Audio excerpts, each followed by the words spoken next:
For more on China and Africa strategy, I'm joined by current affairs commentator Victor Gao. It's good to see you again, Victor. Thank you. Let me ask you this relationship between China and Africa. There are some positive points, but there are also some very serious challenges. What's the biggest one in your opinion? I would say we need to look at China-African relations in its totality. And if you adopt this perspective, overall, I think it's very positive. Over the decades, China has supported African countries and African people wholeheartedly, and the two sides have treated each other with respect. And also, in the more recent decade or so, China has invested significantly in Africa. Of course, there are problems, and we need to face them squarely, including, for example, sometimes there are smaller privately owned Chinese companies operating in Africa which do not adhere to high standards in terms of quality of the products, environmental protection, etc. I think this will require China and the African countries to cooperate closely to get to the bottom of the situation. China is not monolithic. We have 1.4 billion people, and not all the Chinese business people are very much up to the high standard.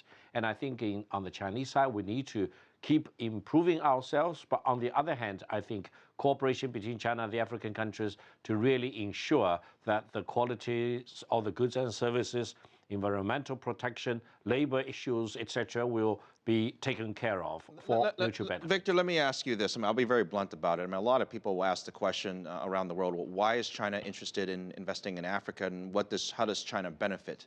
Maybe you can help those critics answer that question. Well, if we look at globally, as a matter of fact, even though China's total investment in Africa has been rising over the years, total Chinese investment in Africa is much smaller than total Chinese investment, for example, in either the United States or in ASEAN countries.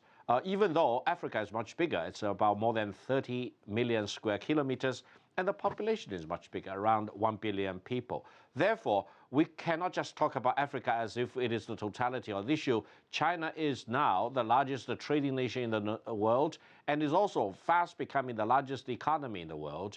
And China's trade is global. China is already the largest trading nation, trading partner for more than 125 nations in the world, including many African countries.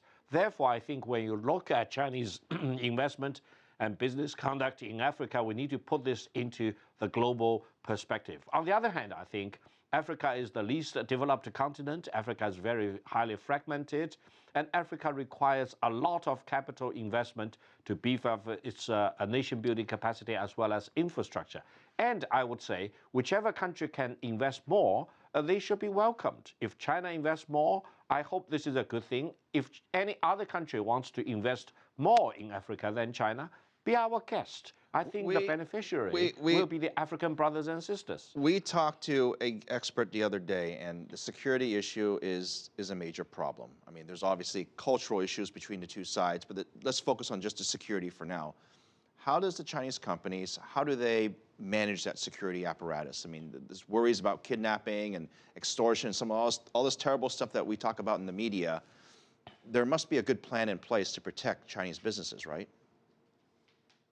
Of course, if you look at Africa as a whole, one of the alarming development is the deterioration in security as a whole. Even in Nigeria, where the Chinese Prime Minister Li Keqiang is now on a official visit, state visit, the situation is still very dangerous.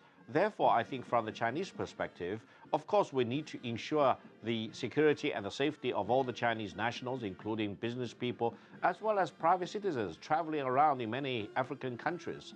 And also, I think close cooperation with the local authorities will be very, very important. And also, I think sharing information with other countries, like including the United States, about the intelligence, about the security threat, about the threat posed by terrorism, extremism, etc.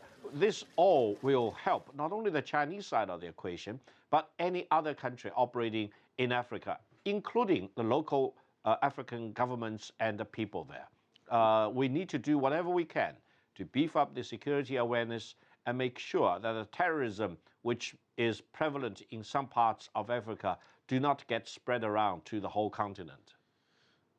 Victor Gao, helping us understand the risk and reward of investing in Africa, specifically China there. Again, good to see you again. Thank you for your expertise on this. Thank you.